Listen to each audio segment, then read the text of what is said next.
waraka wa 3 wa Yohana 1. Biblia ya Kiingereza inasema kwamba I pray that you may prosper in all things as your soul prosper, kwamba ni maombi yangu ufanikiwe katika mambo yote kama vile nafsi yako inavyofanikiwa. Kiwango cha wewe kuona ule udhihirisho wa kile kitu kinategemea kiwango chako cha nafsi kuweza kukubali, maana inategemea kiwango chako cha akili.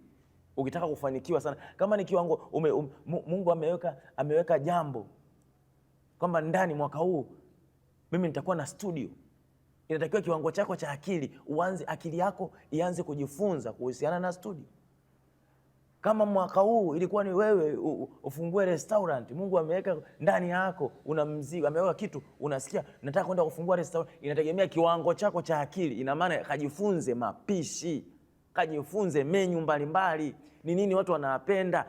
Hiyo ni akili, inategemea kiwango chako cha akili. Kama ni shuleni unasema nataka nifaulu, niko chuo, inategemea kiwango chako cha akili. Uende usome ili akili yako iendane sawa sawa na ile fikra yako, lakini pia iendane na utashi, iendane na hisia. Aonavyo nafsini mwake ndivyo alivyo.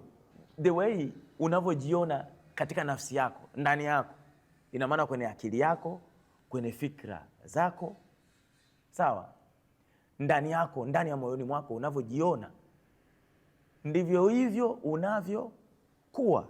Wewe unanifuatilia saa hizi, Mungu anataka jambo jipya lizaliwe ndani yako. Ameweka ndoto ndani yako. Unaweza kuwa una ndoto, sijui ni ndoto gani. Mwingine anaweza kuwa ni ndoto anataka kuanzisha kampuni fulani, inaweza kuwa ni ndoto. Mwingine anaweza kuwa ni ndoto anataka kuajiri watu. Mwingine anaweza kuwa ndoto yake ni kuweza kutoa huduma kwa watu fulani.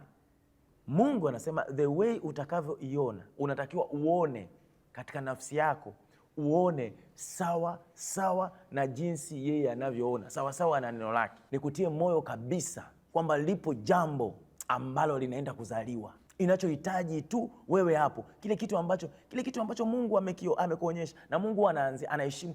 Mungu anaanzia na vitu vidogo, anakuletea wazo dogo, anataka wewe uanze kuchukua hatua. Ili uone udhihirisho, inatakiwa uanze kuchukua hatua kidogo kidogo. Unaanza kuona, maana anasema msitafakari mambo ya zamani wala kuyafikiri, kwa sababu lipo neno litachipuka, litadhihirika, litakuja kwenye uhalisia wake.